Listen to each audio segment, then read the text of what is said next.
بھی بتلا رہا تھا کہ امام حسین علیہ السلام نے اس واقعے کو، یہ جو سلسلہ کربلا کا قائم ہونے والا تھا،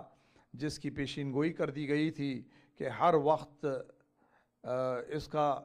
تذکرہ رہے گا. اللہ تعالیٰ نے بھی یہی کہا تھا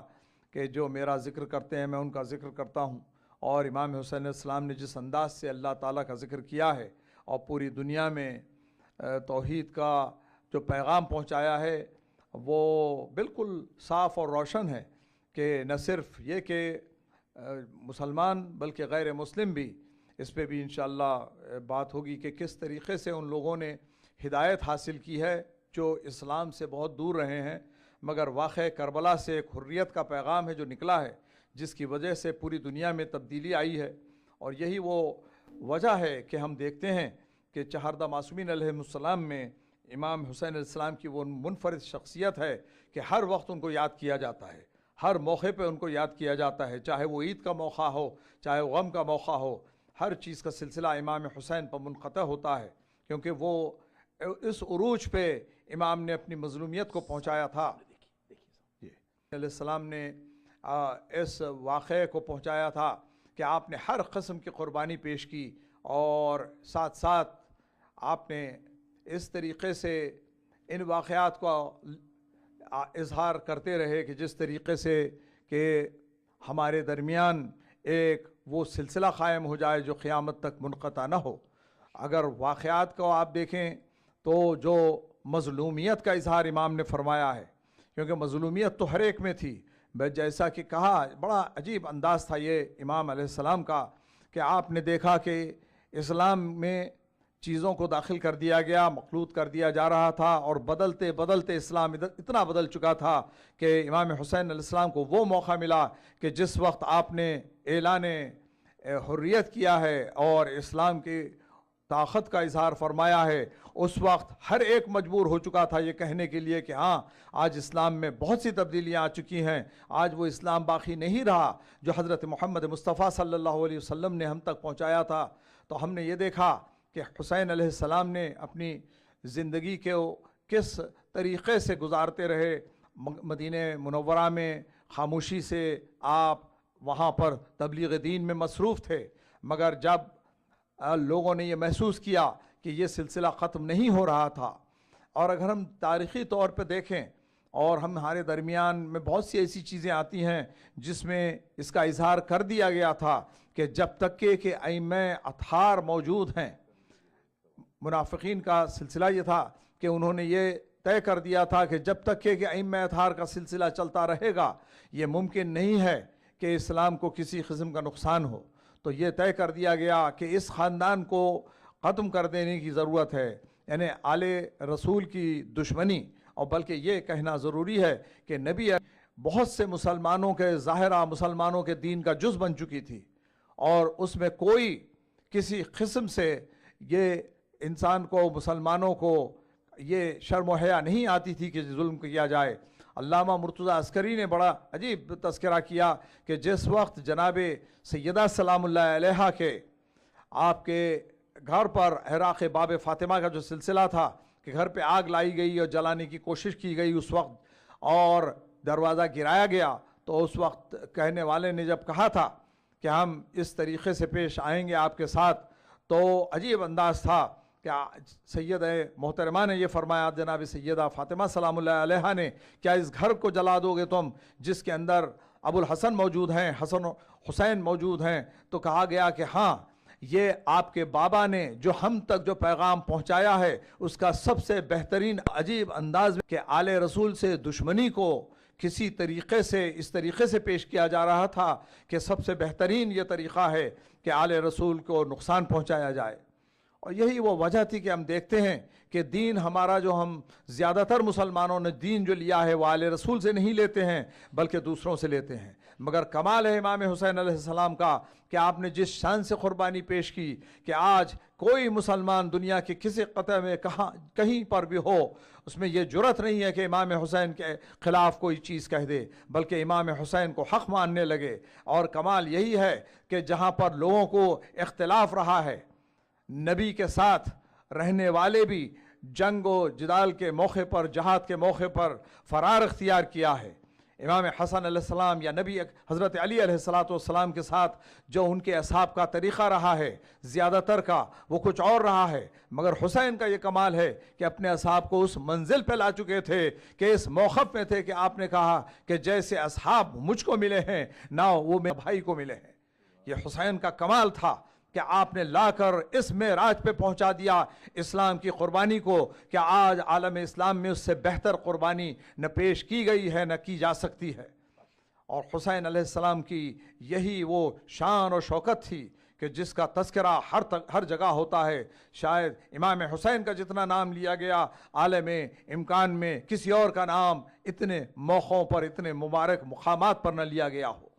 اور ہم دیکھتے ہیں کہ سامنے جس طریقے سے امام حسین کو مدینہ چھوڑنا پڑا، کس مصیبت کے عالم میں، اور وہ مجاور نبی تھے، وہ مدینہ منورہ میں زندگی گزارنا چاہتے تھے، مگر جیسا کہ پیشین گوئی کی گئی تھی،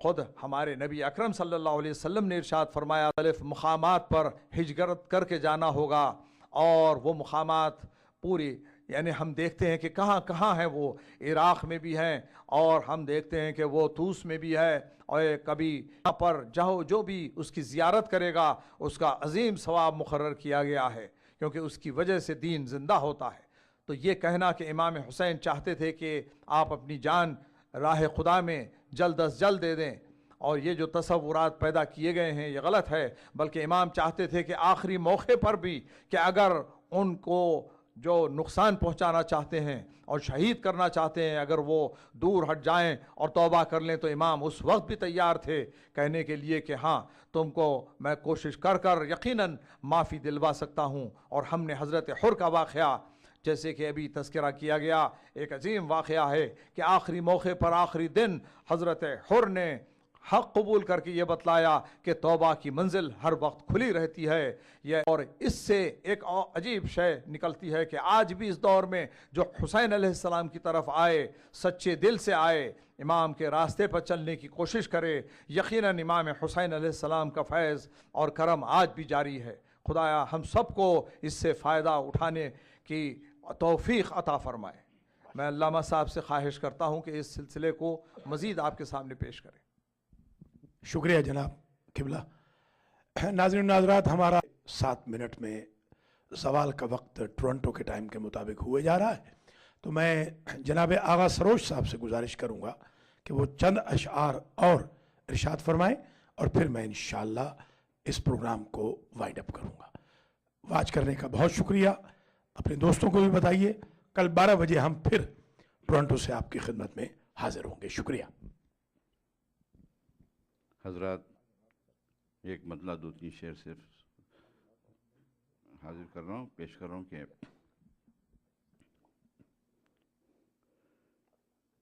شین جاتے جو کربلا کی طرف، شین جاتے جو کربلا کی طرف،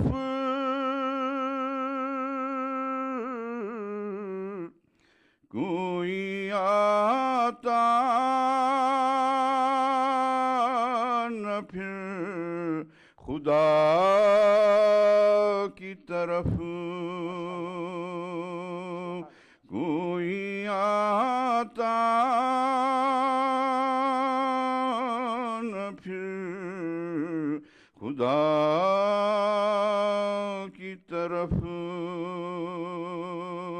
شہ نہ جاتے جو کربلا کی طرف، یہ بھی خیر العمل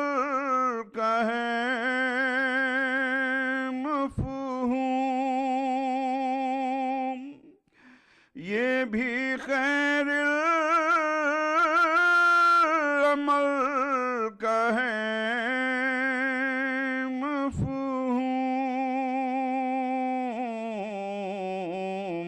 دوڑیے مجلس عزا کی طرف، دوڑیے مجلس